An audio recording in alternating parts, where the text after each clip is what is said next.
I'm Alice Hale, and I went to Rhinebeck. I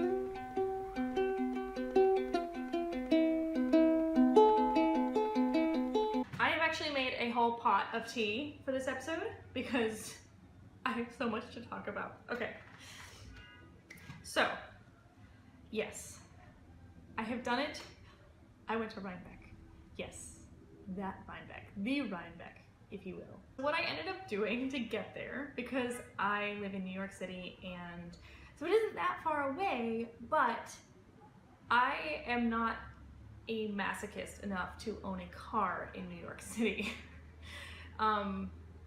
It's expensive and it's difficult and it's, you know, hard to park, and people who have cars who I know, it's like they're constantly moving them around and having to like avoid street cleaning, and just I would never want to deal with that.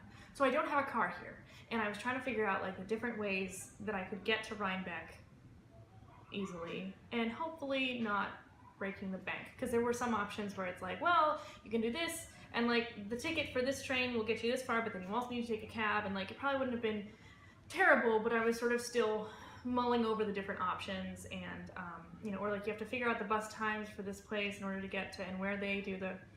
So I was trying to figure it out, and I was still doing my research and figuring out which would be best and hopefully least expensive when I was home a couple weeks ago for, you know, seeing my family and stuff like that. So I was just talking to my mom about this, and she sort of says, well, or I could just drive over and meet you in Poughkeepsie, which was the closest that the Metro North train would go to Rhinebeck. And I said, well, yeah, that could work. And so that's what we did. So I took the train very early in the morning. I woke up at 5 a.m. in order to get to Grand Central, to get the train up to Poughkeepsie, which then I got off the train there, and then my mom had driven over from New Hampshire and met me in Poughkeepsie at the train station, and then from there we went on to Rhinebeck. But what happened while I was waiting for her in the train station was that I ran into a few other knitters who clearly were there for Rhinebeck, because, you know, they were wearing beautiful like sweaters and shawls and things. And there was a woman named Cynthia who actually, she owns a yarn shop in Minnesota, in Excelsior, Minnesota, that is called Lakeside Yarns. And also a young woman named Katie who lives in New York City as well. And she actually, it was funny because we got talking and we found out that we knew someone who works at Nitty City, who, you know, she met through, because she's also an opera singer. Devin Guthrie, you're awesome, and a little shout out to you. And anyway, we just got talking about knitting and about how excited we were to go to Rhinebeck, and it was actually all of our first time at Rhinebeck. There was also this woman who was visiting from Japan. She had come all the way from Japan, and her name was Yuki, and she was so sweet. And she actually had already bought a ticket to take the Amtrak from there to go a little closer to Rhinebeck, and I think she was taking a cab from there. But Katie and Cynthia were planning to take the bus, and they were still like figuring out bus times and exactly where it would be. And so when my mom showed up and we were talking about, okay, well, so how are we?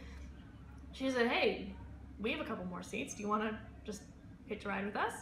And so that was a lot of fun, because then we had, you know, some new friends to take the drive over with. It was another 30-40 minutes, something like that, from Poughkeepsie to Rhinebeck, to the Dutchess County Fairgrounds. And it was a lot of fun. It really just did prove how, you know, warm and connecting and wonderful the knitting community is. So that was exciting to get to meet some new people and some other knitters, and of course we all had knitting in common to talk about, so it wasn't as though it was awkward or anything like that to meet these completely new people. It was a lot of fun. When we got to the fairgrounds, we went really right in, actually. You know, we parked the car, and because, I mean, we'd all pre-purchased tickets online, and so at least when we got there, which was a little bit after it had started, it was maybe 9:30-ish, we were able to really just go right in. There was a long line to purchase tickets that probably would have taken us a while to get through, but because we'd already purchased them, we could go right in. So that's a tip. If you're going to Rhinebeck, get your tickets online so you can just breeze right in there. a mistake that we made when we came in, and another thing that I would advise you on if you do go to Rhinebeck next year, is that we forgot to grab a program. I guess they must have been right near the entrance, but I just didn't see them. I don't know. We missed them on our way in, and so we didn't have a map for the rest of the time, which I regretted later because it would have been very useful. Probably could have grabbed them at another place, another time, another point in the, but we sort of never wanted to go back to try to find them because there were so many things to see and so little time in which to do it. So we kind of kept our eyes out, but we didn't really see programs anywhere else throughout the fairgrounds just to, like, you know, pick up. So definitely grab a program because you will want a map, because you'll want to know where all the different buildings are and make sure that you're not missing something, or that you're, you know, not accidentally looping back around, because it's a little bit hilly, and so the paths that go through the fairgrounds can sort of feel a little indirect, or you think you're going in one direction and you realize that you're on like the wrong sort of level in order to get there. So I would definitely advise grabbing a map on your way in. The first building that we came to that's at the front of the fairgrounds is this really big building that's sort of in 3 sections. It's like A, B, and C, and it's just full of vendors. And there's so many vendors. It's, you know, really big high ceilings. Kind of feels like an airplane hangar or something. You know, I mean, I'm sure it's like a barn, but it really has like the size and the feel of like a big hangar of some kind. And so we just started going through there, and I mean, just the most gorgeous yarns and all sorts of, you know, different, I was surprised, you know, how many different kinds of vendors there were, because there was a lot of yarn, obviously, and you know, spinning fiber and stuff like that, but there was also, you know, hooked rugs and pottery and all sorts of other things. It was so wonderful to see all of the different ways that people contribute to the knitting world, and the different sort of products and services and accessories and all sorts of things. You know, there were tables that were just buttons and beads and things to add to your projects, and there was a whole section for books, which it was really narrow, and there was it's kind of broken it into like 2 aisles. So I guess theoretically the traffic was supposed to kind of just like flow around it, and it was just so small, and there were so many people who were all trying to kind of go different ways, but it was really crowded. I think they definitely do work on that for future years. Like, they need a little more space for that, or just a better shaped space so that it's a little more accessible, because you kind of felt like you were just getting squished down this weird conveyor belt, and you couldn't really look at what was around you. But in that section, there were a lot of really amazing people. I mean, that was where Clara Parks was, and I was able to say hi to her and be like, I got to Rhinebeck. And also Bristol Ivy was there signing her new book. And then, you know, there were the Pom Pom Quarterly women were there with, oh my goodness, it was just, their displays were so beautiful, and all their different, you know, because they have the magazine, and they also have some sort of special books of specific, I think the most recent one was all about Shetland, and patterns inspired by Shetland, and just the photography was gorgeous, and it was, anyway, that was also where I saw Isolde Teague, and that was an exciting moment, and I kind of embarrassed myself with just sort of like, I had a moment, and I just sort of looked at her and I went, "You're Isolde Teague!" I just want to say that, I mean, well, you already know that, but obviously, and I really like your stuff. I was not, I like to think that I can play it cool, but I was not cool in that moment. Anyway, she's very sweet, and you know, but the weird thing, again, about especially that little section, was it was so tight. Also about sort of the festival in general, because it is so crowded pretty much everywhere. But especially that little section, you're packed so tight that you're just kind of like going through your little bit of space and trying to like get a few feet farther, and then you look up and you see someone who is like a really big deal in the knitting community, and you're sort of like have that moment of like, oh my god, I've only ever seen you like in photos on Instagram, or like in a book, or you know, your name on the cover of some incredible you know, pattern book, or like in a video or something, and then you're like, and you're right there, because we're all right here. And so that was really exciting and kind of surreal. I also saw the Wooliers were there, who are really cool. I first heard about them because they were interviewed on Christy Glass's channel, and they were there in the book section because Margot, who was a former pattern writer, etc., at for Vogue Knitting, and she has a couple pattern books that she's released.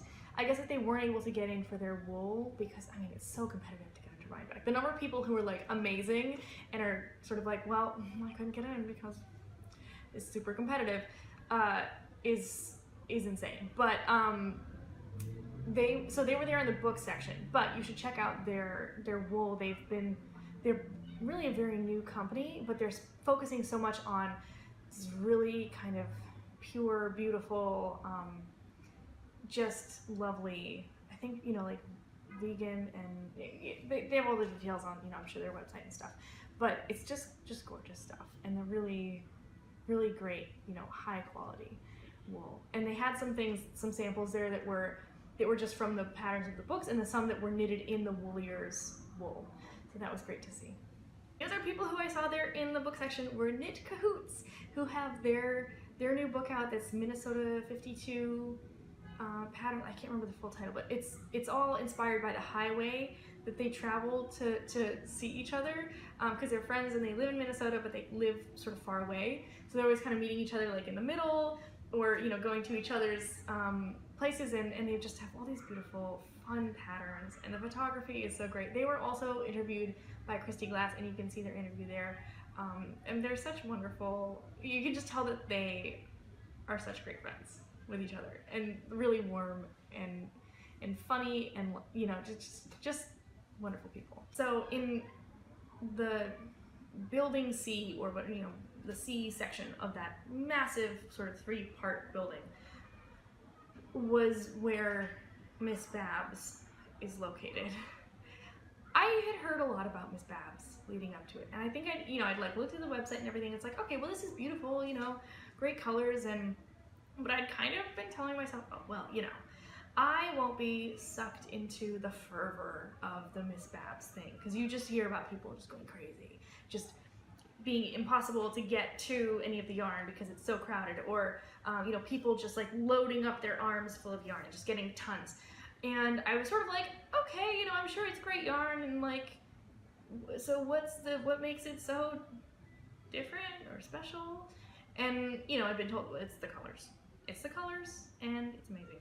I've been intrigued, and I certainly admire the work of all these amazing indie dyers and hand dyers out there, but I've been a little bit hesitant to really buy a lot of that type of yarn, because I don't tend to do a lot of projects that I would want a lot of variation in my color, because I at least so far, I tend to do things that are more like either it's color work or cables or something, and just that wouldn't really fit as well with those really really varied color changes. So I haven't really gotten bitten by that sort of get all of the amazing hand-dyed, you know, limited edition runs of things yet, at least. But I got to the Miss Babs booth, and I saw the colors in person, and it was, I mean, they're gorgeous. They're so rich, and you know, the combinations of colors are just delicious that she does. And I found one that I just was falling in love with, but I could only find one skein of it, which was Petrified Forest colorway. And I had that in my hand. I was sort of like, I have no idea what I would make of this, but I love it. And then I reached up and I got to the Yowza section, which are the really, really big skeins that she has that are like, well, for worsted at least, it's like 560 yards in this like fat, solid skein. And there's this colorway that was just called like Woolly Worm, and it was kind of a subtle variation because it was sort of greens and browns into like a lightest sort of a creamy color, but it was all so cohesive that I saw that, and I was, first of all, those are beautiful colors, and it's the sort of thing that I would absolutely wear. Part of my brain went, oh my god, those are the Purl Grey colors that I've been using sort of for the logo and everything. And then the other part of my brain went, that I could see like as a cabled cardigan or something, which I've been meaning to make something like that. And because it doesn't look like there's so much variation in the colors, I think that it could work and not sort of distract or hide the cabling or anything. So, but I had the one skein that I found. It was, I think, it was like lying down on a shelf instead of hung. And so I had no idea if there were any others. And I was like, well, this is 560 yards, which is a lot, but it's not enough for a sweater or a cardigan or anything. So I started hunting, and it was, of course, it was crazy. It was packed. You had to just like squish through people. And everyone, I mean, everyone's a good sport about it in these places because everyone's in the same boat and everyone wants to be able to see things. But it was really tight, and I was like, how, I don't think I'm gonna be able to find another one of these skeins. And actually there was someone who was like stocking, you know, the new yarn back in to sort of be refilling. And I asked him, I was like, do you know where this is? Because I hadn't found it like in its place.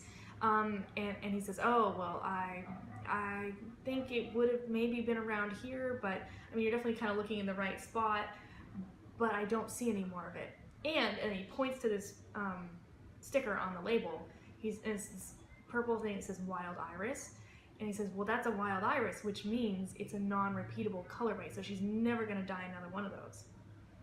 And so I start going, oh no, but that kind of made me more determined to find some more of them. Because I was thinking, oh my god, if this is the only chance that I have to possibly find a sweater's quantity of this lovely colorway, I gotta try, you know? And clearly this is how she sucks people in, with these exclusive colorways and these non-repeatable things. And anyway, I don't care because I just totally got on board. And I was hunting around and I was like, I don't think I'm gonna find it. And kind of peering in, seeing if it kind of got to the back of one of the, or sort of in the middle of the shelf, because they were all hanging from a, and then I found one. And then I found another. Like one right after the other. And it was like around the other side of the shelf. And so I had these 3 big, beautiful, you know, luscious skeins. And I was doing the math and I was like, okay, well 2 like might be enough for a sweater,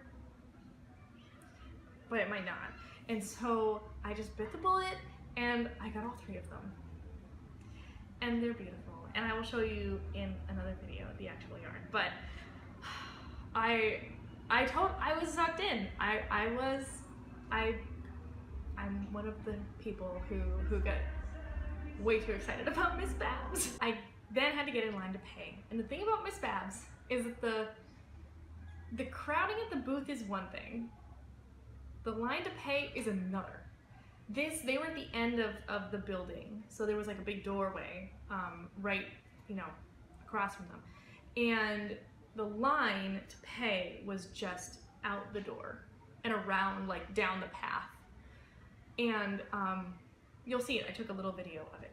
But so you just have to, first you get your yarn, and then you have to go and you have to stand in line and wait to be able to come up to the counter. And they have like, I think 3 people working, they have 3 different registers, and they're like getting people through. And there's one person who's like assigned to just like kind of call the next person. It was a little bit like Trader Joe's, if you've ever been to, at least at the New York one.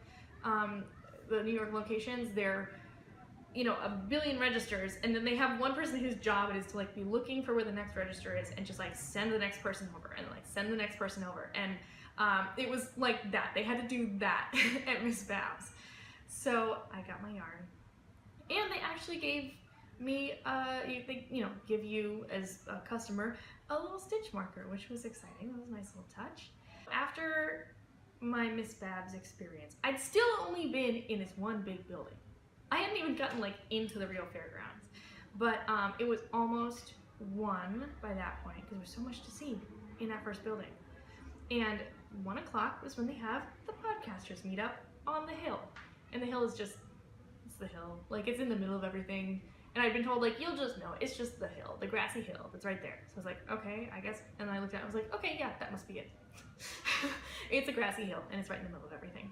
So it's basically kind of like behind that first big building, and the food barn, which I never even got into the food barn. I didn't have enough time. There's so much. There's a reason it's a shoe day event. I think that next year I might need to go for both days. I'll have to figure out a way. Anyway, so the podcasters meetup was wonderful because it's not organized in any way, shape, or form. You just go to the hill at about 1 o'clock, and then people start coming over, and it's just sort of a big muddle of people mulling around, and you're not really sure if anyone that you see is a podcaster or like a YouTuber or just a fan or all of the above, because a lot of people are. And the thing that really struck me going to that was that the way that podcasts and YouTube channels and everything is used in the knitting world is really not so much about like having individual like content creators who are just kind of making it for like, the audience to enjoy.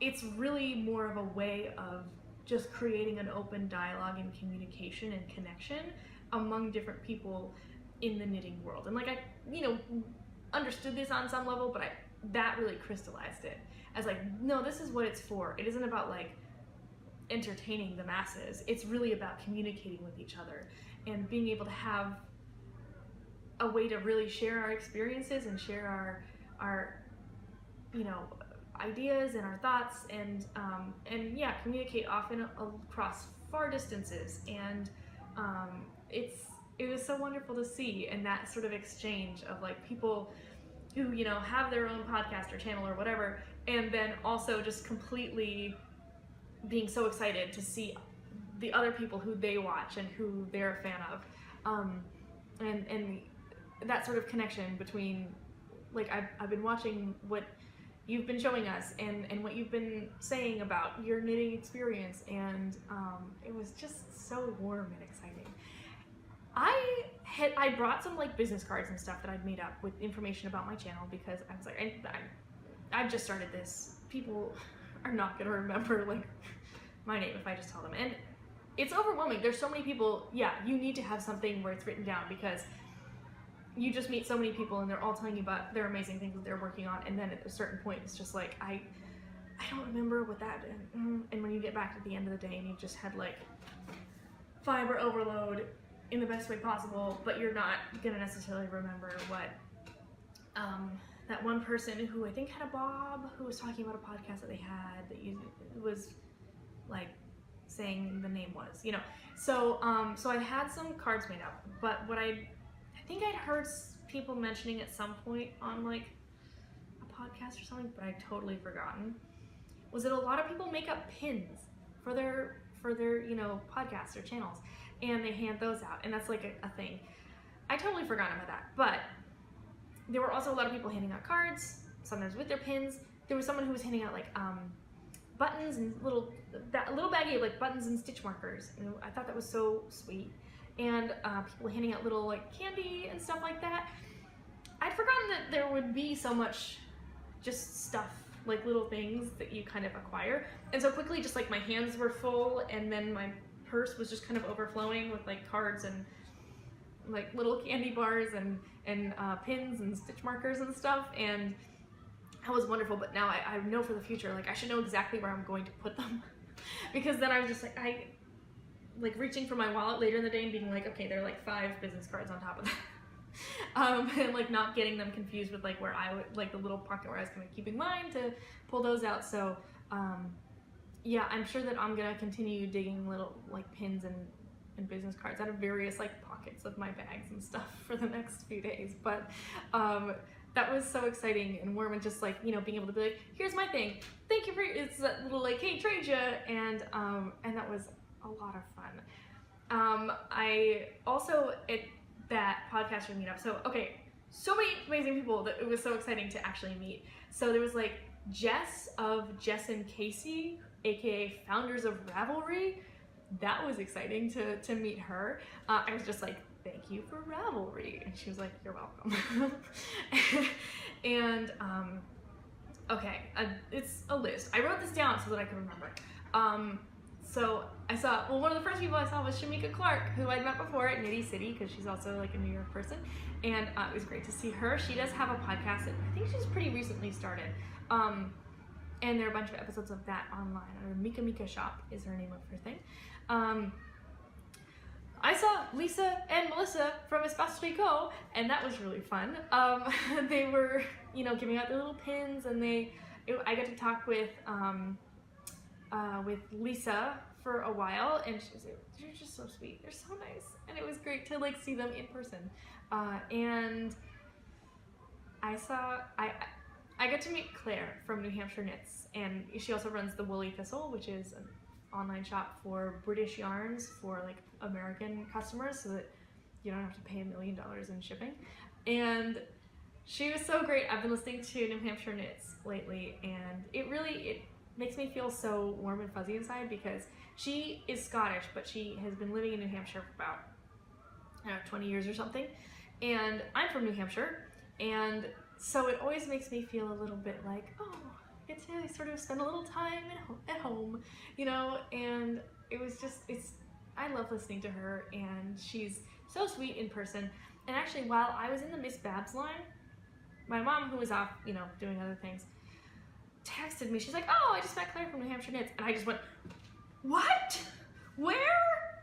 And she was giving out these lovely, really great, like, you know, quality canvas tote bags with the Woolly Thistle symbol on it, which is so beautiful.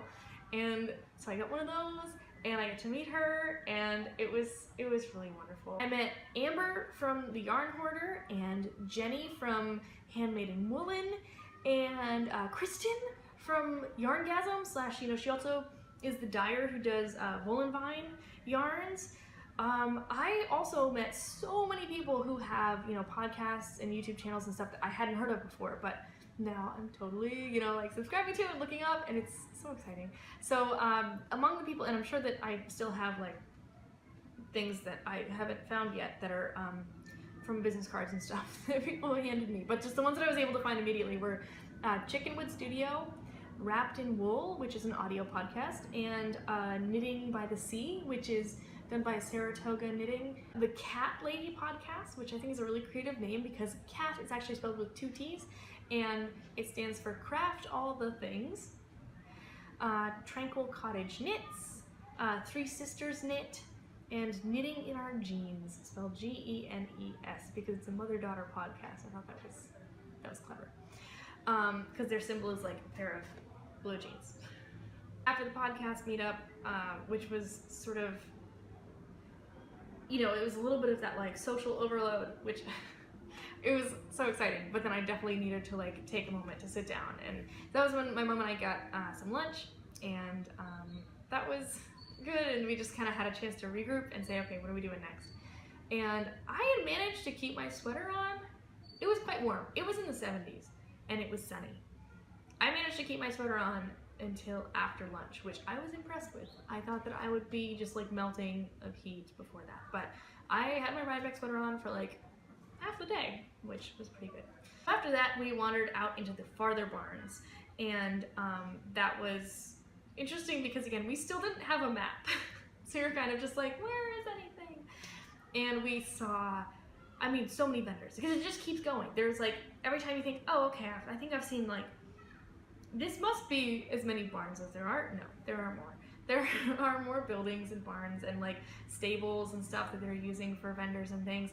We also got to see some of the animals. We went through the like llamas and goats and bunnies barn, and that was really fun. And we did eventually get to, yeah, there was one of the larger barns that's kind of at the back.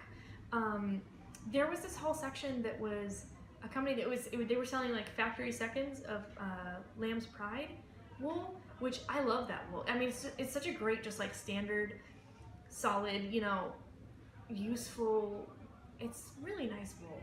And it's pretty inexpensive to begin with. It's it's a good kind of bargain if you just want like a good amount of some really solid wool. And they have beautiful colors and such a wide range of colors. This was their factory seconds, so they were like less than half price of what you would normally pay for them. So I went a little crazy. I did get a number of those skeins, and it was it felt a little bit weird because it didn't feel very like Rhinebecky, because it is like a large yarn company, you know. It's but it was, I mean, you're never gonna find a deal like that on Land of Pride again. So so I did get a bunch of those. Then we found the Right Barn that had the Harrisville Designs booth in it, which we'd been looking for because Harrisville Designs is like a town or two over from the town that I'm from, Hancock in New Hampshire. And it's also the town that my grandmother lives in. And so, I mean, we spend a lot of time in that area, and like we drive by Harrisville Designs every time that we go to see my grandmother. And so it kind of feels like, oh, it's our local yarn company. They're amazing. They're like world renowned. And it's one of those things that I totally took for granted growing up. And it was really cool to see them at Rhinebeck, because you sort of got more of that, even more of that sense of like, okay, on this like big stage, they have, you know, this really, you know, large and beautiful and clearly people are really excited about their stuff tent.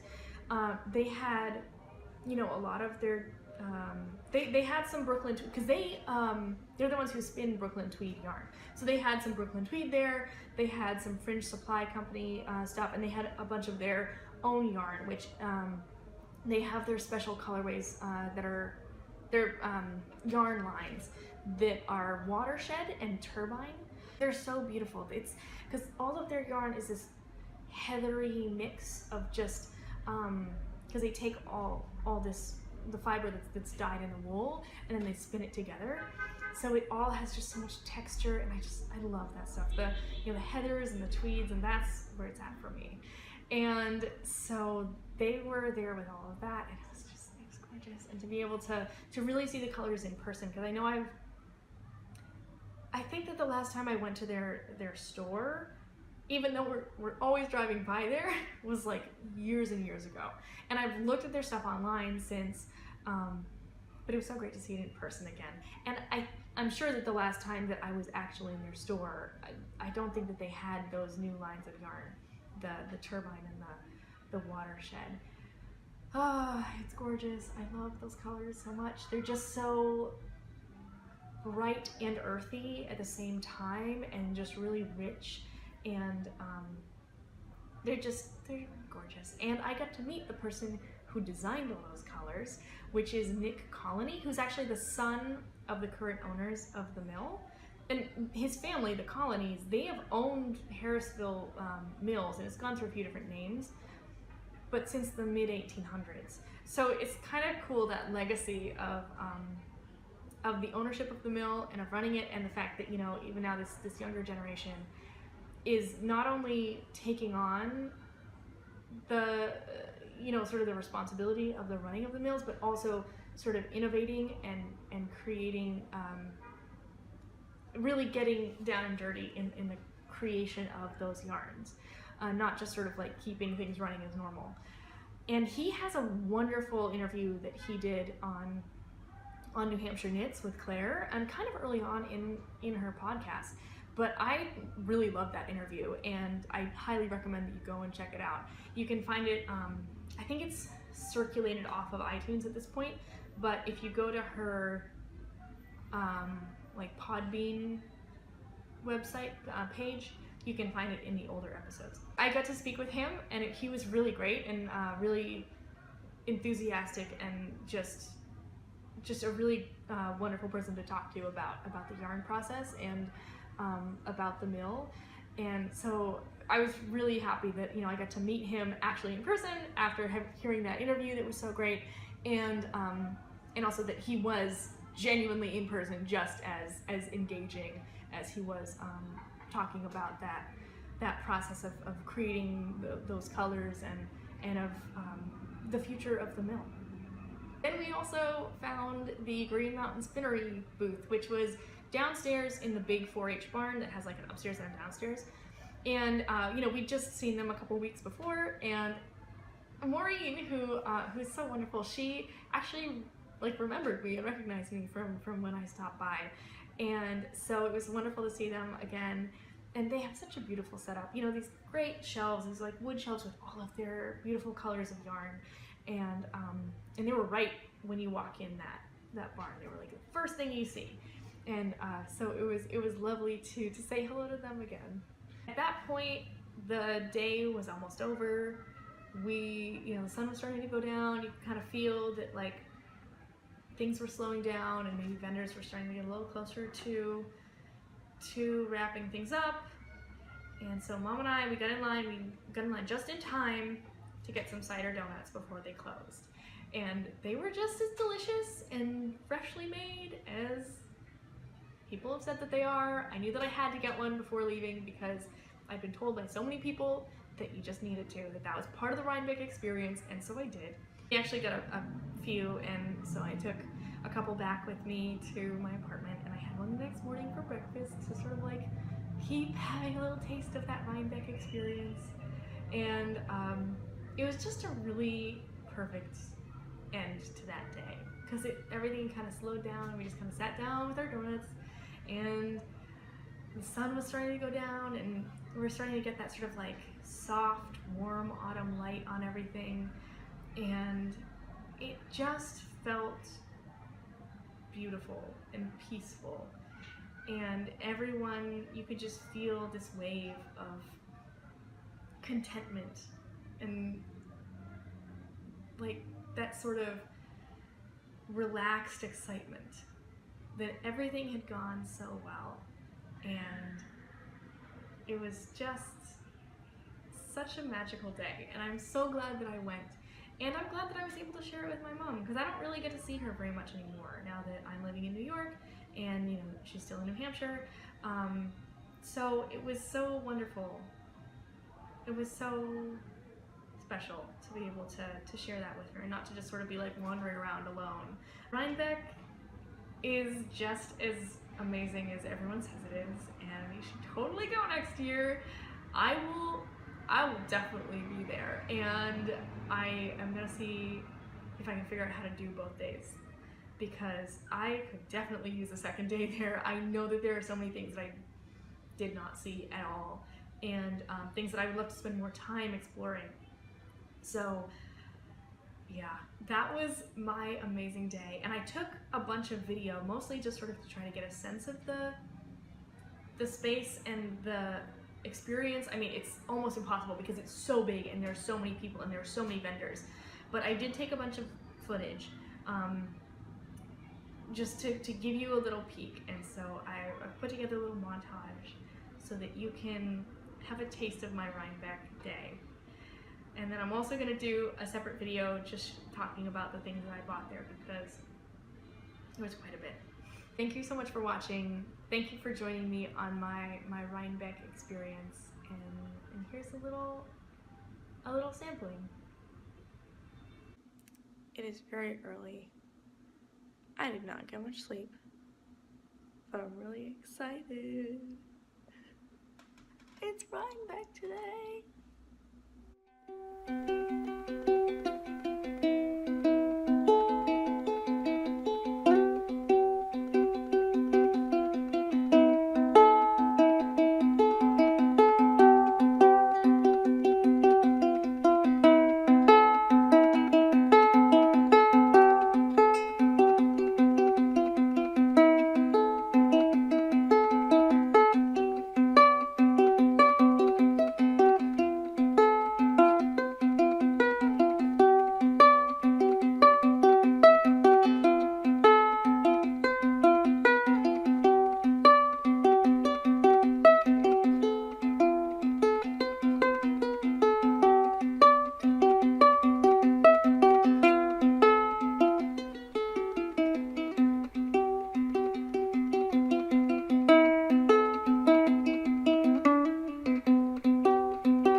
I made it to Rhinebeck.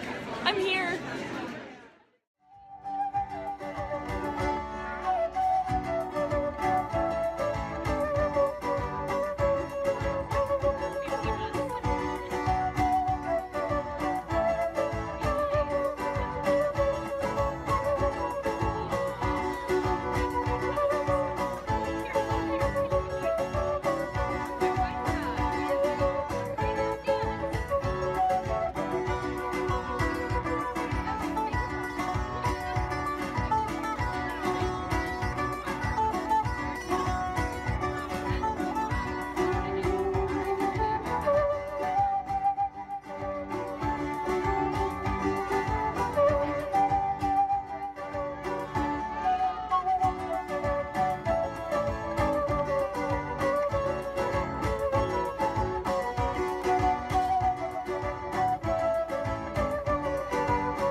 I am in line to pay for my Miss Babs yarn that I found that I really like.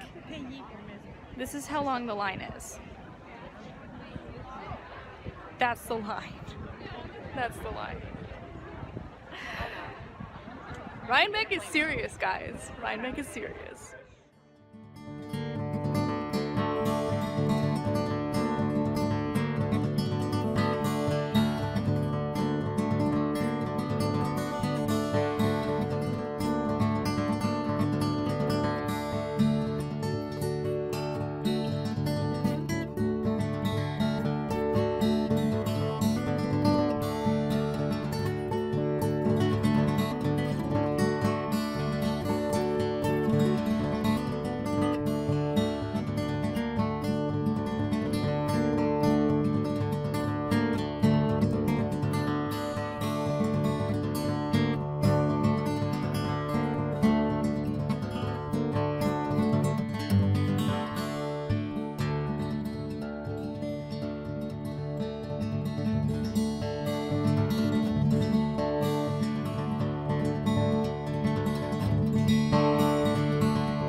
animals are out 24/7, Okay. 365 days a year. They get filthy on the outside, Yeah. and a lot of stuff gets on them, and the fleece needs preparation. So these combs help me organize the fibers in this handful of fleece. And this part of the fleece would normally be thrown out. It would be garbage because the machines can't deal with it at the mill. Okay. However, I found out that these wonderful old combs work fine for merino, and they separate out the long fibers from the short fibers. So what I'm doing is combing them so the fibers will all be in a row. And you can see the balls over there are the long fibers, and that is the best of the best for your yarn. You want long fibers, it's soft, it's clean, it's beautiful, because the comb separated it out. And the short fibers that stay back on the comb, because they're not long enough, they get used by felters. So suddenly out of what was garbage, there's a little bit of money coming in instead of my having to pay for my garbage to go out. Yeah. I'm happy. So And I just just to comb. be, to not be throwing it away as well. Yeah, well, it's Yeah. really the best of the best is in there if you know how to get it out. So is it fast? No. Is it fun? Sure. Yeah, and it's interesting kind of going back to these more traditional ways of preparing it and these older tools Yes. in order to be able to get the most out of it. Right. And if it weren't for Susan's Fiber Shop, I wouldn't even know about these tools. I've had these for 15 years, so it's been a while. But she helped get them made again. They used to be used in English. They're called English 5-pitch, 1, 2, 3, 4, 5 combs, 5-pitch combs. And I don't know why they work. I just know they do. I'm pulling off the long fibers onto my moving comb, which takes a little while. You just go in for whoever is sticking out most. And I keep doing that for a while until the fibers are combed.